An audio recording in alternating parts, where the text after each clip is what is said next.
The rain hammered against my apartment windows like it had a grudge against the glass. I stood in my kitchen, watching the droplets race each other down the pane, steam from my coffee mug curling up to fog my reflection. 28 years old, a decent job as a graphic designer, an apartment in the city that I could almost afford by most measures. I was doing fine. But fine is a lonely word, isn't it? My name is Adrian, and I'd become an expert at fine. Fine at keeping my head down at family dinners when my mom asked about girlfriends. Fine at laughing along when my coworkers talked about their weekend dates. Fine at building walls so high and so carefully that even I sometimes forgot what I was protecting. The buzzard jolted me from my thoughts. It's me. Let me up before I drown out here. Ethan's voice crackled through the intercom. And despite everything, despite the gray afternoon and the weight I'd been carrying, I smiled. I pressed the button to unlock the building door and left my apartment entrance ajar. Returning to the kitchen to pour a second cup of coffee, Ethan Rivera had been my best friend since college. We'd met in a freshman orientation icebreaker that was so painfully awkward. We'd bonded over our mutual suffering. 10 years later, he was still the person who showed up unannounced on rainy Saturdays, who remembered I took my coffee black with 1 sugar, who somehow always knew when I needed company, even when I hadn't said a word. He burst through my door like a whirlwind, shaking water from his dark hair like a dog, his leather jacket dripping onto my hardwood floor. I know shoes off, he said, kicking off his sneakers before I could protest. But seriously, Adrian, it's like the apocalypse out there. It's Seattle. It's always raining semantics. He grinned, that crooked smile that made his eyes crinkle at the corners. Ethan was handsome in an effortless way that had always made me simultaneously grateful for his friendship and acutely aware of the distance I needed to maintain. His olive skin glowed even in the gray light. He had this energy about him, kinetic, alive, impossible to ignore. He was also very, very straight, or so I'd believed for the past decade. Coffee, I offered, sliding the second mug across the counter. You're a saint. He wrapped his hands around the cup, and I tried not to notice the way his fingers looked against the ceramic, strong and elegant. So, I come bearing news and a proposition. Sounds ominous. Maya and I broke up. I blinked. Maya had been Ethan's girlfriend for almost 2 years. Yoga instructor with an infectious laugh and a kindness that made me genuinely like her, despite the complicated feelings I'd harbored. When are you okay? He shrugged, but I could see the tightness around his eyes. Last week, and yeah, I'm processing. It was mutual mostly. We wanted different things. She wants to move to Colorado to open a retreat center, and I don't know what I want, but it's not that. I'm sorry, man. Don't be. Honestly? He looked at me over the rim of his mug, and something in his expression made my chest tighten. I think I've been avoiding what I really want for a long time. The words hung between us, heavy with meaning I didn't dare interpret. I took a sip of coffee to buy myself time, scalding my tongue in the process. Anyway, Ethan continued, that brings me to my proposition.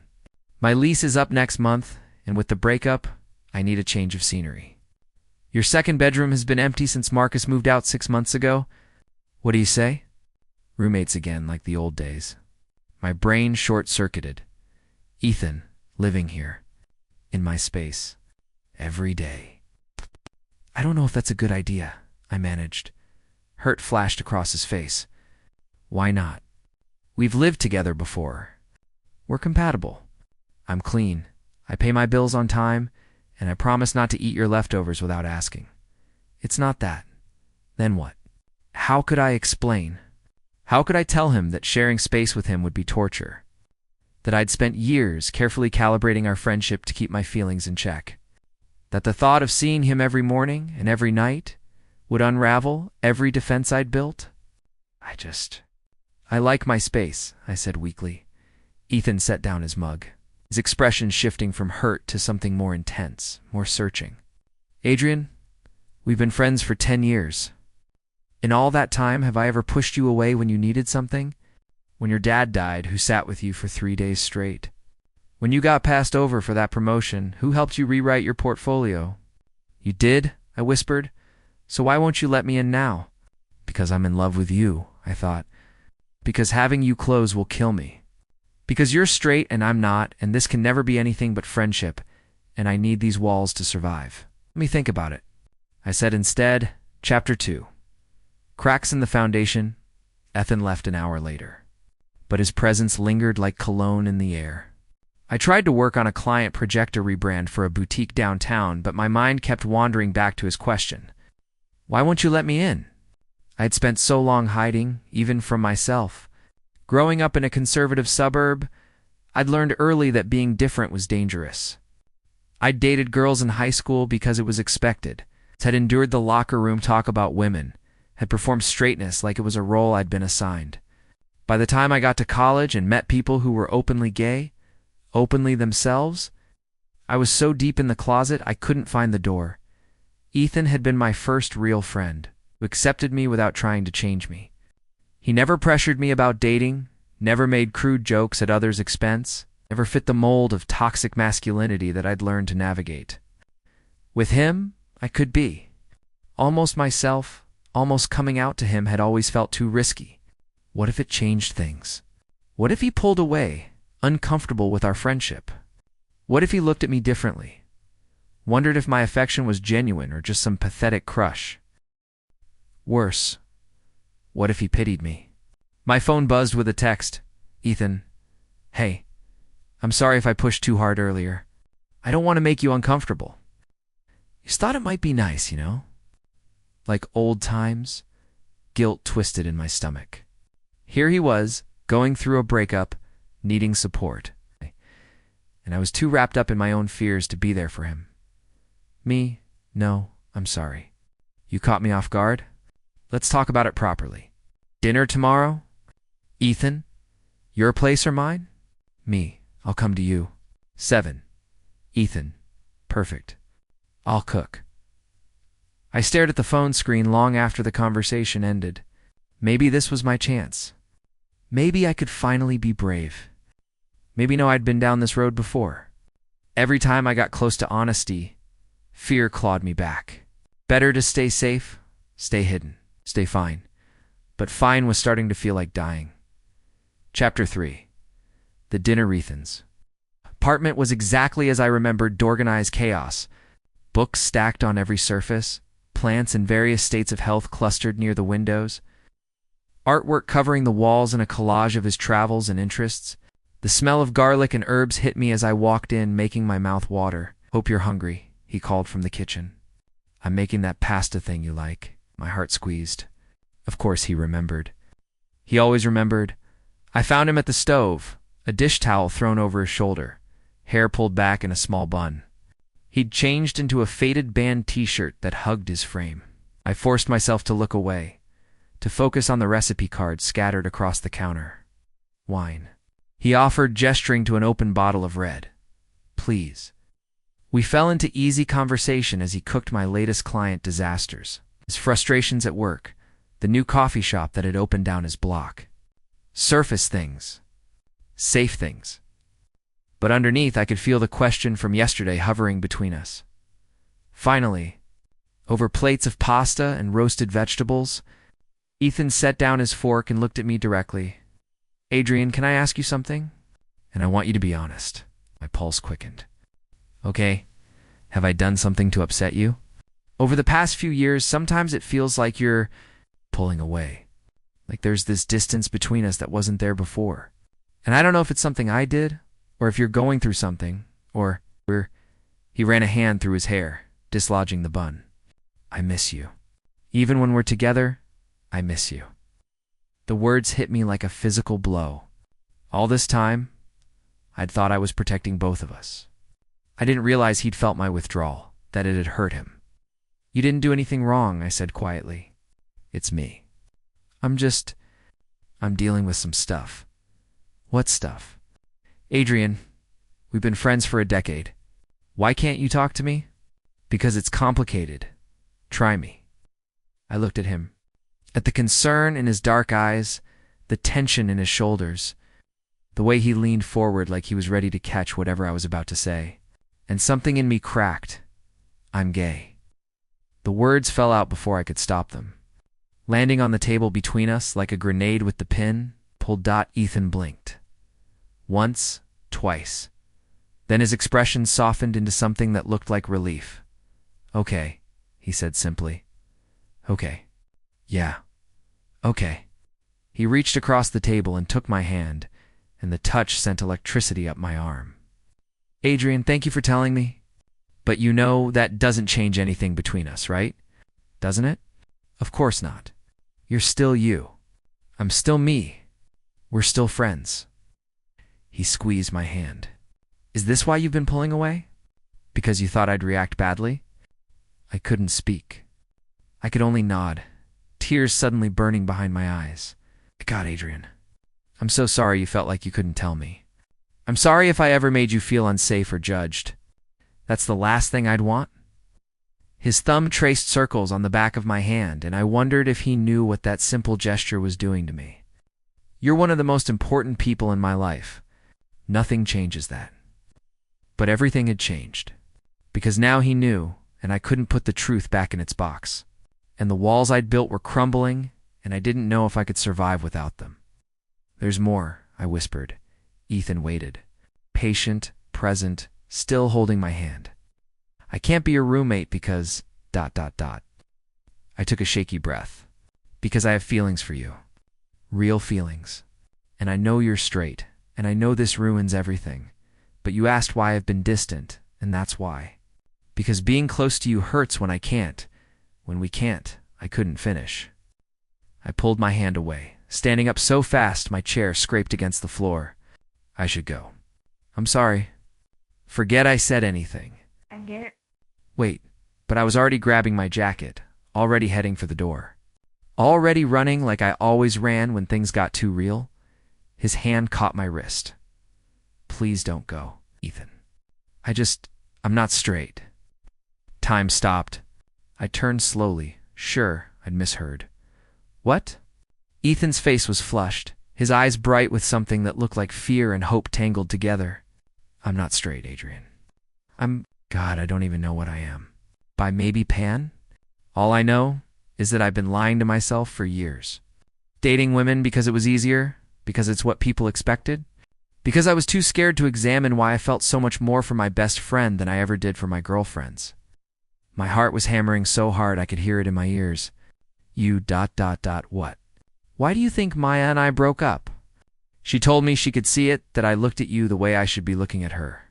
She said I needed to figure out what I really wanted before I wasted any more of her time. He stepped closer, still holding my wrist, his touch gentle but firm. I've been trying to work up the courage to tell you. That's why I asked about being roommates.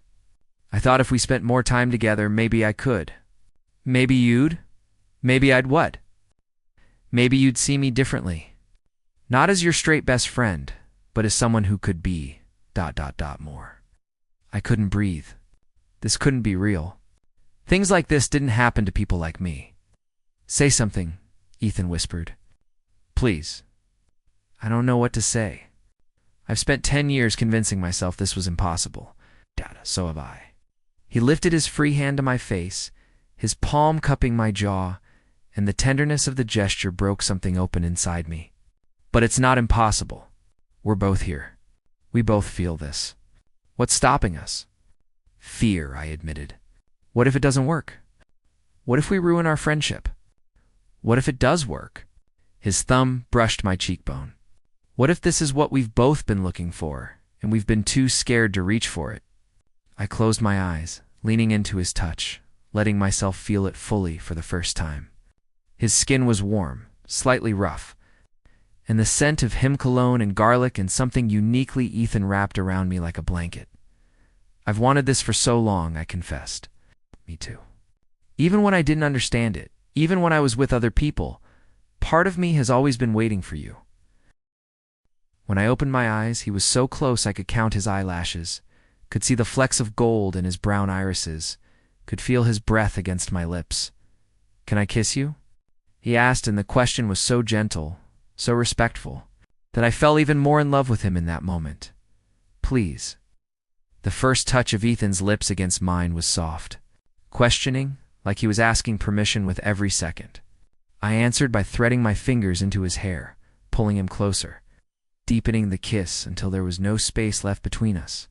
It was everything I'd imagined, and nothing like I'd expected. His mouth was warm and tasted faintly of wine. And the way he kissed, patient but intense, like he wanted to memorize every sensation, made my knees weak. One hand remained on my face while the other slid around my waist, anchoring me against him. When we finally broke apart, both breathing hard, Ethan rested his forehead against mine. That was ... He started, yeah. With a guy, I mean? Me neither, I admitted. Not like this. Not with someone who matters. His eyes searched mine. I matter? Are you kidding? Ethan, you're everything. He kissed me again, and this time there was more urgency to it, more heat. His hands explored my back, my shoulders. Tangling in my hair end, I pressed closer, wanting to close any distance. Wanting to make up for 10 years of denial and longing, we stumbled backward, still kissing, until we hit the wall. Ethan broke away 2 trail kisses down my jaw, my neck, and I gasped at the sensation, at the scrape of his stubble against my skin, at the way he seemed to instinctively know what I needed. Is this okay? He murmured against my collarbone. God, yes.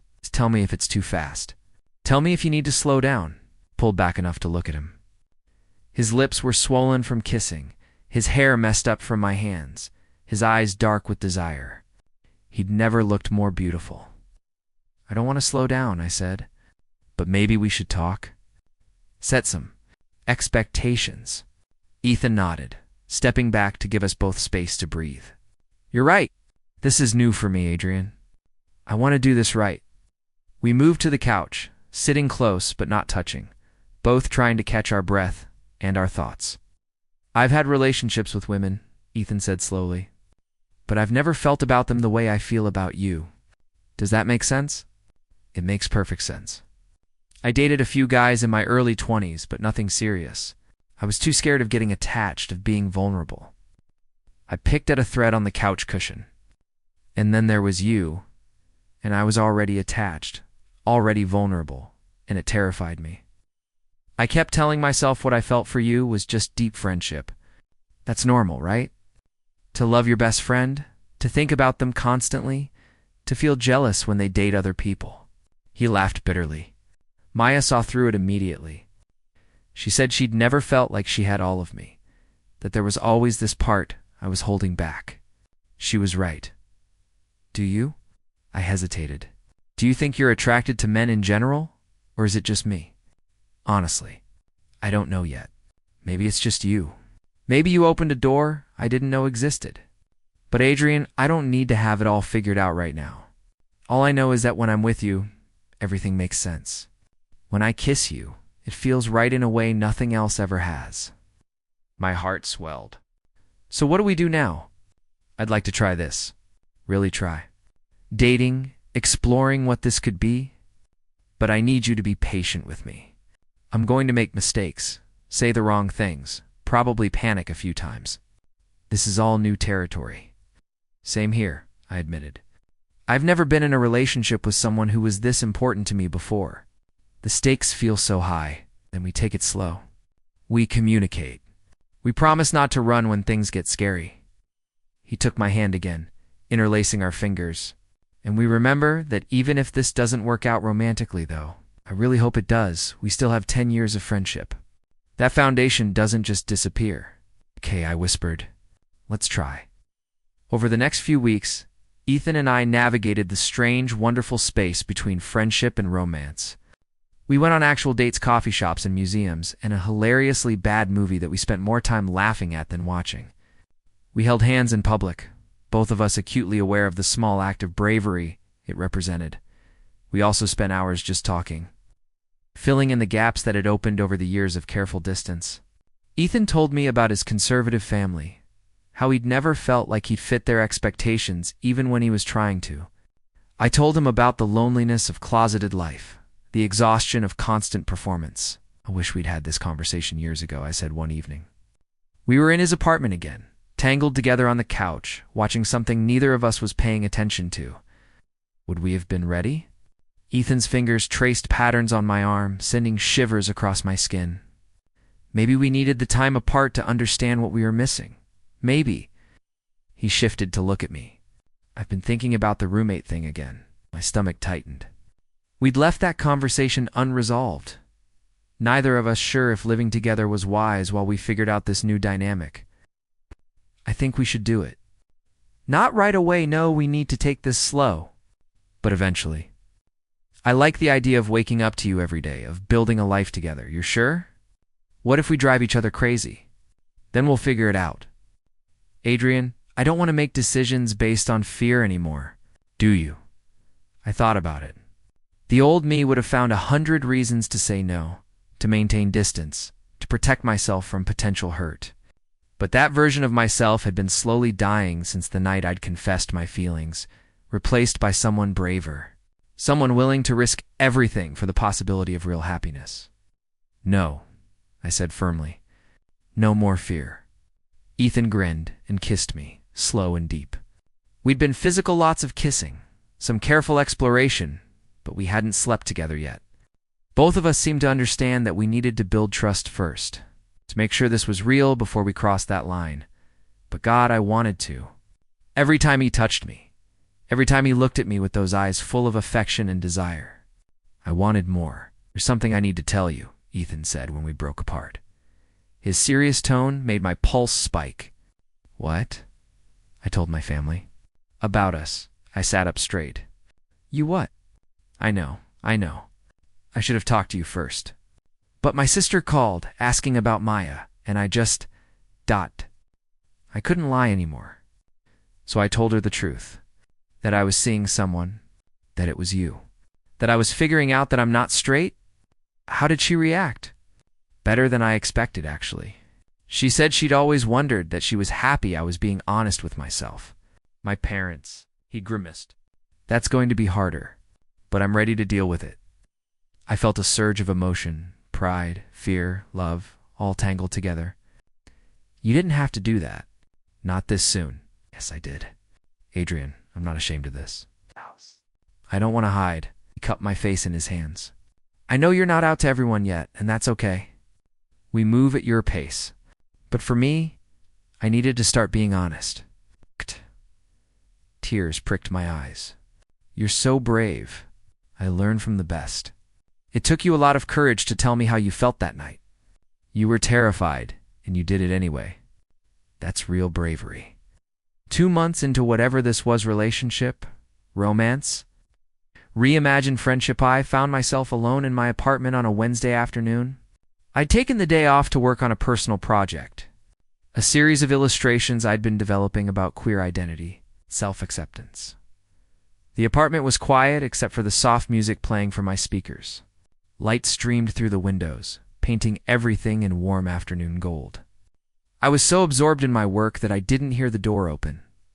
I'd given Ethan a key a few weeks earlier, a small step toward the future we were building. He used it sparingly, always texting first, except in emergencies.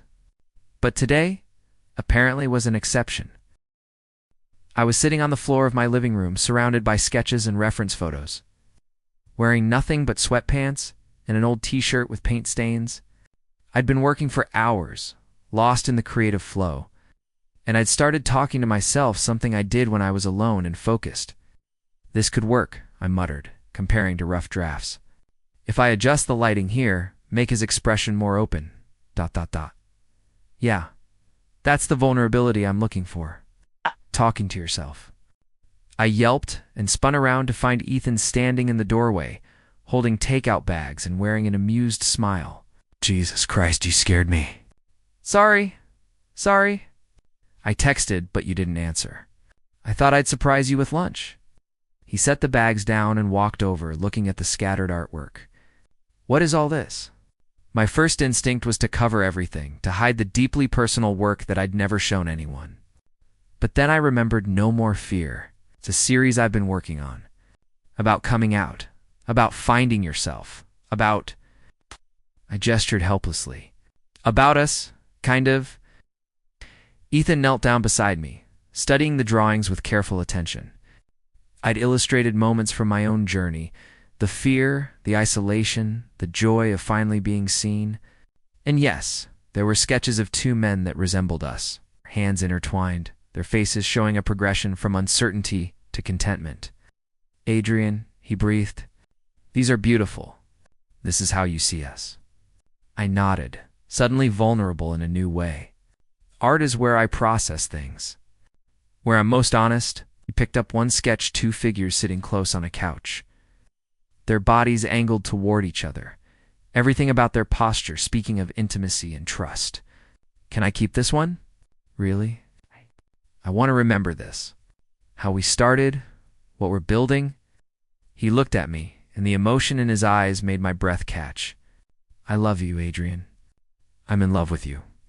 I have been for longer than I understood. Time seemed to stop. We'd said love you plenty of times over the years, casual, friendly, the kind of thing best friends say. But this was different. This was a declaration, a commitment, a truth that changed everything. "I love you too," I whispered. "I've loved you for so long I don't remember when it started." Ethan set down the sketch and moved closer, and this time, when he kissed me, it felt like a promise. His hands slid under my shirt, warm against my skin, and I gasped at the contact. "Is this okay?" He asked again, always asking, always making sure. More than okay. We moved together, shedding clothes and inhibitions, learning each other's bodies with patient curiosity. Ethan was gentle, but passionate, attentive to every reaction, every sound I made. There was some awkwardness, fumbling with buttons, laughing when we bumped noses, pausing to make sure we were both still comfortable, but that only made it more real, more us. Afterward, we lay tangled together on my living room floor. A blanket pulled over us, our breathing slowly returning to normal, Ethan said, pressing a kiss to my temple. That was ... double quotes. "Yeah, we should probably move to an actual bed next time." I laughed, the sound bubbling up from pure happiness. "Next time." "Oh, there's definitely going to be a next time. Many next times." He propped himself up on one elbow to look at me. "Move in with me. I know we said we'd wait, but I don't want to wait anymore. Life's too short to waste time being careful when we could be together." I thought about my apartment, my carefully controlled space, all the walls I'd built.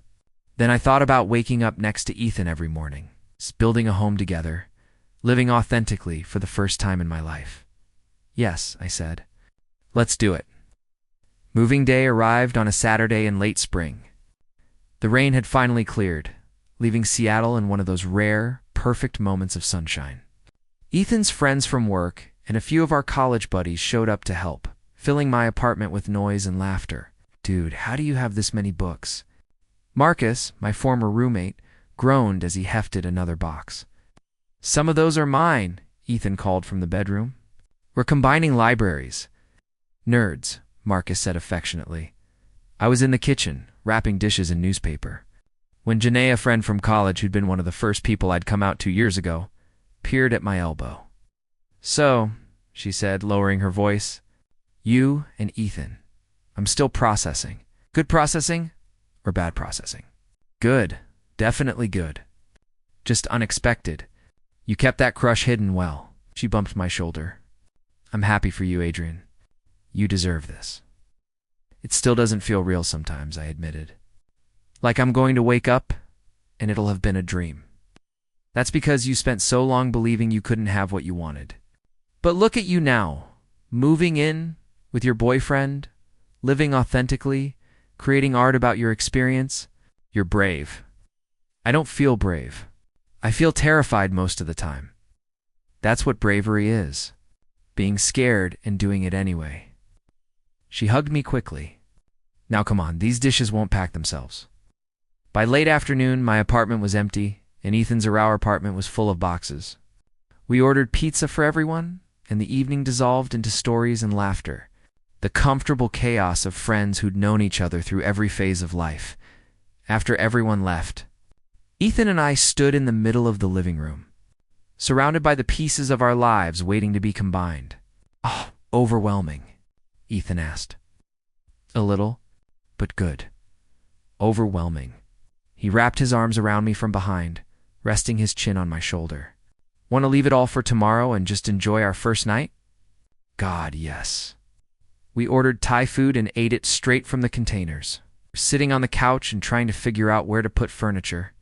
The conversation drifted, easy and comfortable, touching on everything and nothing. Talked to my parents yesterday, Ethan said eventually. Really talked, I mean.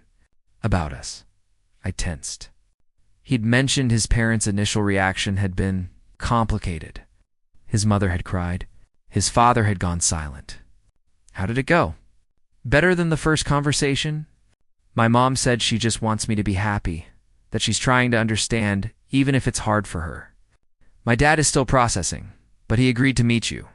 That's something, right? That's huge, I said sincerely. Are you okay with how it went?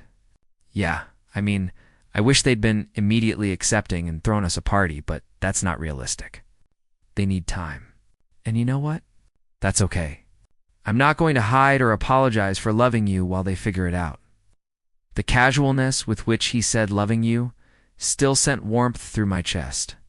I wondered if that would ever get old. I hoped not. 3 weeks later, we drove to Ethan's childhood home for a Sunday dinner. I was so nervous I felt sick, but Ethan kept one hand on my knee the entire drive, steady and reassuring. They're going to love you, he said, for the 100th time. You don't know that. Because I love you, and they love me, and eventually those things will connect. His mother, Rosa, opened the door before we could knock. She was petite with kind eyes and the same warm smile as Ethan, and she hugged her son fiercely before turning to me. Adrian, thank you for coming. She hugged me too, briefer but genuine. Come in, please. Dinner's almost ready. The house smelled amazing roasted meat and spices and fresh bread. Family photos covered every surface, tracking Ethan's life from gap-toothed kid to the man standing beside me. His father, Miguel, appeared from the kitchen. He was tall and reserved, his handshake firm, but not warm. Welcome, he said simply. Dinner was awkward at first. Rosa asked me about my work, my family, my interest questions that felt like an interview. Miguel was mostly silent, but I caught him watching Ethan and me, studying the way we interacted. Then Ethan's sister, Carmen, arrived late, sweeping in with her girlfriend and immediately breaking the tension. Sorry, traffic was insane. Adrian, finally. She hugged me like we were old friends. I've heard so much about you. Ethan talks about you constantly. It's adorable and slightly nauseating. Carmen, Ethan groaned, but he was smiling. Having Carmen and her girlfriend Tessa there made everything easier. The conversation flowed, Rosa relaxed, even Miguel cracked a few smiles. By the time dessert came around, I felt like I could breathe again. As we were leaving, Rosa pulled me aside. I want to thank you, she said quietly. For what? For making my son happy? For helping him understand himself? Ethan has always been. She searched for words. He always seemed like he was searching for something. With you, he looked settled. Like he found it. Tears pricked my eyes. He's made me happy too. Happier than I knew I could be. She squeezed my hand. That's all a mother wants. Give us time to adjust, but know that you're welcome here. You're part of this family now. In the car on the way home, I told Ethan what his mother had said. He got suspiciously bright-eyed. See? I told you they'd love you. Your dad barely said 10 words to me. That's actually a lot for